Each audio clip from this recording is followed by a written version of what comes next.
Olá pessoal, tudo bem? Este é o primeiro vídeo de uma série de vídeos do nosso curso teórico de metrologia. Por que um curso teórico de metrologia? Bem, é o seguinte, eu leciono a disciplina metrologia e controle de qualidade na graduação em engenharia de produção e eu dividi esse curso em um curso teórico para ser lecionado de forma remota no ensino remoto emergencial da UFSJ. Posteriormente passarei à parte prática, a parte de laboratório, quando o ensino presencial retornar. Então, já que não tem a possibilidade de fazermos aulas práticas agora, eu decidi adiantar a teoria e depois nós faremos a parte prática, mas lembrando que a prática em metrologia é muito importante, especialmente para aplicar todos os conceitos que nós veremos aqui. E nesse primeiro vídeo nós falaremos sobre as unidades do Sistema Internacional. Por que um Sistema Internacional de Unidades?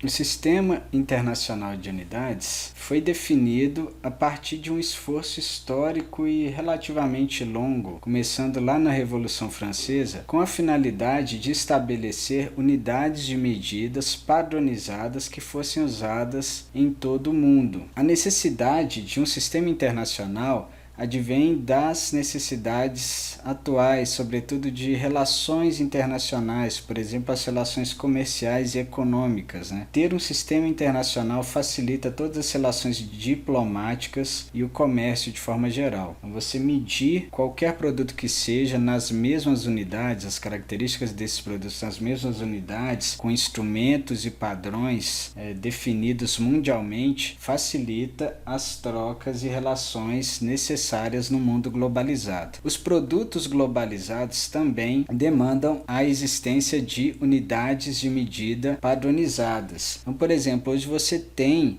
sistemas mecânicos, enfim, instrumentos, máquinas, equipamentos que são produzidos de forma globalizada em diversos países. Às vezes você tem um módulo que é produzido na China, um pequeno componente que é produzido na Alemanha e outro componente que é produzido no Japão. E para facilitar a intercambiabilidade, ou seja, a montagem desses componentes, desses módulos, é importante que todas as unidades de medidas utilizadas sejam padronizadas. Então, o Sistema Internacional de Unidades facilita esse intercâmbio de tecnologia também. E, sobretudo, a definição de fenômenos físicos é facilitada com a existência de um Sistema Internacional de Unidades. Então, se você tem a definição de unidades de medidas usadas mundialmente, que é isso que o SI propõe, você pode definir os fenômenos físicos com essas unidades e, portanto, de forma padronizada, normalizada para todo mundo. Então vamos ver quais são as 7 unidades básicas do Sistema Internacional.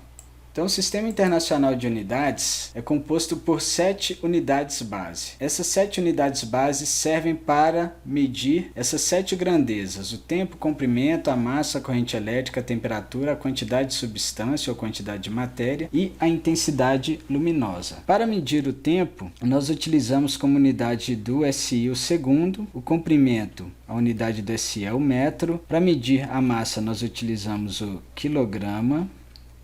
Para medir corrente elétrica, nós utilizamos o ampere. Para medir a temperatura, nós utilizamos o Kelvin. Para medir a quantidade de matéria, nós utilizamos o mol. E para medir a intensidade luminosa, nós utilizamos a candela.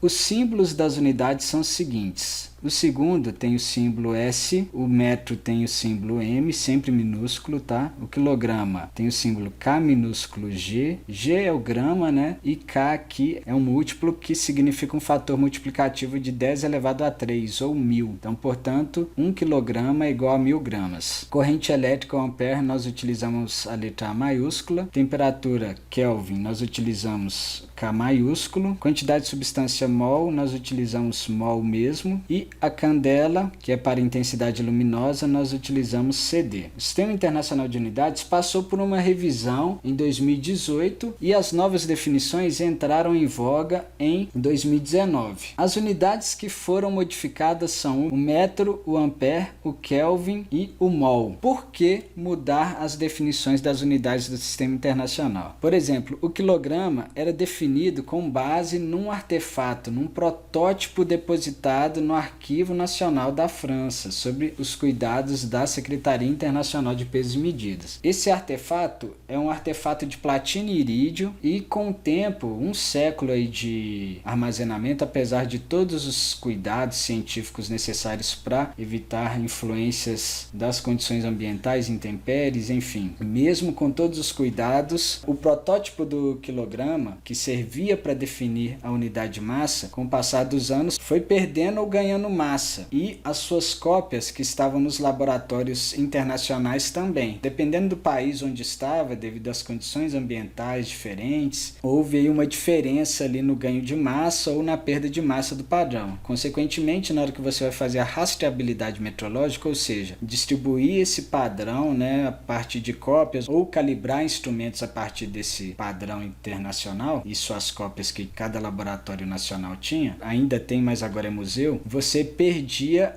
a rastreabilidade em relação ao artefato original, aquele que estava lá na França. Então, consequentemente, definir unidades de medida com base em padrões não é a melhor forma de definir, uma vez que os padrões sofrem interferência, vão perder ou ganhar massa, por exemplo, ao longo do tempo. Então, hoje o quilograma ele é definido com base numa constante fundamental, que é a constante de Planck H, que é desse valor aqui, ó, 6,626 vezes 10 elevado a 34 joules vezes segundo. Então, todas as unidades do sistema internacional hoje são definidas com base em constantes fundamentais da natureza. Por exemplo, o metro é definido com base na velocidade da luz. Tem esse valor aqui, ó, de quase 3 vezes 10 elevado a 8 metros por segundo. Então, o que seria o metro? O metro seria o comprimento que a luz percorre no vácuo em 1 sobre esse valor aqui de segundos. O ampere era definido com base numa unidade de força, porém hoje ele é definido com base na carga elementar do elétron, que é essa constante aqui definida na unidade Coulomb. Tranquilo? O ampere é definido hoje utilizando-se da física quântica. O Kelvin é definido com base na constante de Boltzmann em joules por Kelvin, tá? Que é essa constante daqui, K minúsculo, e o mol é definido com base na constante de Avogadro. O mol aparentemente não mudou muito, porque na verdade já se utilizava a constante de Avogadro. Porém, antes nós dizíamos que o mol era a quantidade de matéria existente em um sistema que contém entidades elementares equivalentes à quantidade de átomos existentes em 0,012 kg de carbono 12. A definição é praticamente a mesma, a diferença é que agora sumiu a história do carbono 12. Então, 1 mol é 6,022.140.76 vezes 10 elevado a 23 unidades elementares de matéria. Não depende mais do carbono, não depende mais de nenhum material. Apesar disso, nós precisamos de utilizar dos materiais para definir o que é o mol. E hoje utiliza-se uma esfera de silício para fazer essa definição. Kelvin, apesar de ter mudado a definição, agora é com base na constante de Boltzmann, ainda se utiliza o mesmo método de calibração, de definição, a partir do ponto tríplice da água, que é um ponto que tem uma incerteza muito baixa na definição da temperatura dele. E as outras unidades já eram definidas com base em constantes da natureza. A unidade de tempo, que é o segundo, desde 1967 é definido com base na constante ΔNi-CS, que é a frequência de transição entre dois níveis hiperfinos do césio 133 no seu estado fundamental. Então, quando o pesquisador mede a transição entre dois níveis hiperfinos do césio 133 no estado fundamental, quando ele mede essa transição 9.192.631.770 vezes, ele está medindo o segundo, uma vez. A candela já era definida com base na constante KCD, que é de 683 lumen por watt, a constante de eficácia luminosa de radiação monocromática de frequência de 540 vezes 10 elevado a 12 Hz. Então, basicamente, são essas unidades fundamentais e a partir delas nós conseguimos derivar diversas outras unidades aí, tá ok? Mas junto com essas unidades nós temos unidades ditas complementares. Então vamos conhecer essas unidades. São unidades de ângulo. A gente tem a unidade de ângulo plano do sistema internacional, que é o radiano, tem o símbolo rad, e o esterradiano, que tem o símbolo SR. Tranquilo? Vou explicar para vocês. O radiano é a unidade do Sistema Internacional de Ângulos. Nós utilizamos muito o grau na prática, mas a unidade do SI é o radiano, tá ok? Então, o que seria o radiano, o ângulo plano? Se você tem uma circunferência e essa circunferência tem um raio R, o radiano tem a circunferência de raio R.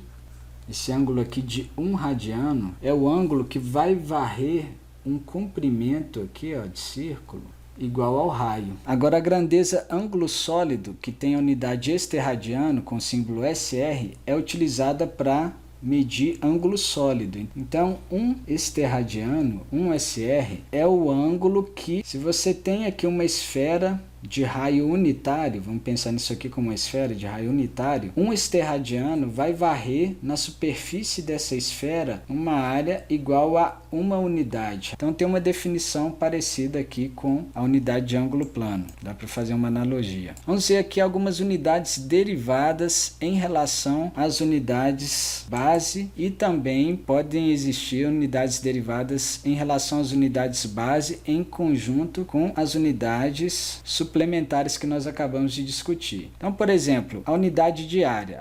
A área é medida pelo Sistema Internacional em metro quadrado, tranquilo? Então, ela depende da unidade de comprimento. Já a unidade de densidade é quilograma por metros cúbicos. Então, depende da unidade de massa e da unidade de volume. E essa, por sua vez, a unidade de volume depende da unidade de comprimento. Tranquilo? Já nós temos unidades derivadas especiais. O que seriam essas unidades? Seriam unidades que têm nomes especiais. Por exemplo, a força é definida em Newton, mas nós sabemos que a força é igual a massa vezes aceleração. E a unidade de massa é o quilograma. E a aceleração nós podemos medir com as unidades de comprimento e a unidade de tempo elevado ao quadrado, metro por segundo ao quadrado. Portanto, nós podemos dizer que Newton é igual a quilograma vezes metros por segundo ao quadrado. Tranquilo? Então, pessoal, por hoje é só. No próximo vídeo eu vou falar um pouco mais sobre as unidades do Sistema Internacional, vou falar sobre múltiplos e submúltiplos, sobre algumas regras de escrita, tá ok? Se você gostou desse vídeo, deixe seu like, se inscreva no nosso canal e ative as notificações. Muito obrigado.